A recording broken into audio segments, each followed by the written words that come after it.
Hello everyone. My today's topic is Declaration of Helsinki and National Research Act. So let's start with Declaration of Helsinki.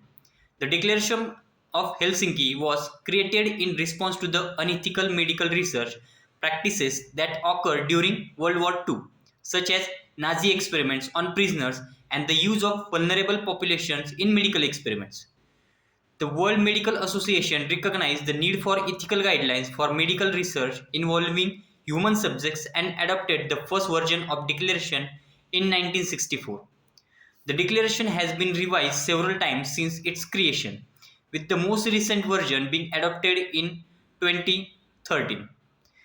The revision have been made to address new ethical issues that have arisen in medical research, such as the use of genetic information and the inclusion of vulnerable population in research.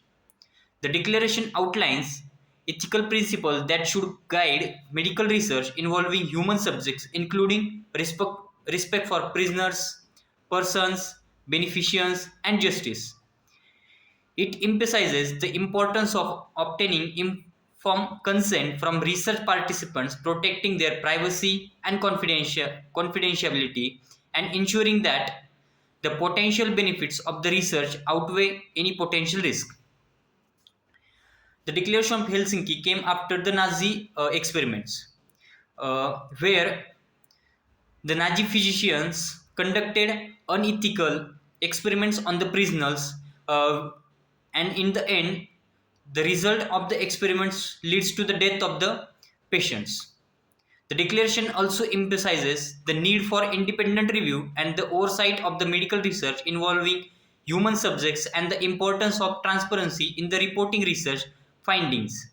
It recognizes that medical research is essential for advancing scientific knowledge and improving healthcare, but also emphasizes that this research must be conducted in an ethical manner that respects the rights and welfare of research participants.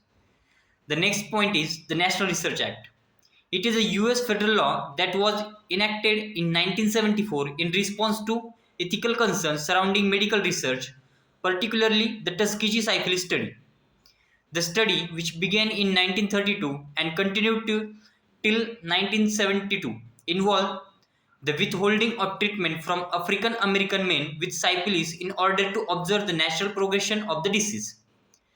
The National Research Act established the National Commission for the Protection of Human Subjects of Biomedical and Behavioral Research, which was tasked with developing guidelines for the ethical conduct of research involving human subjects. The Commission's work culminated in publication of the Belmont Report in 1979, which outlined three core principles for ethical research that are respect for persons, beneficiaries, and justice.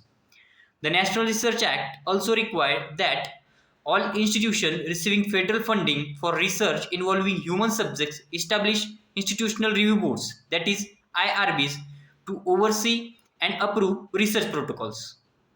IRBs are responsible for ensuring that research is conducted in accordance with ethical principles and that the rights and welfare of research participants are protected. Thank you.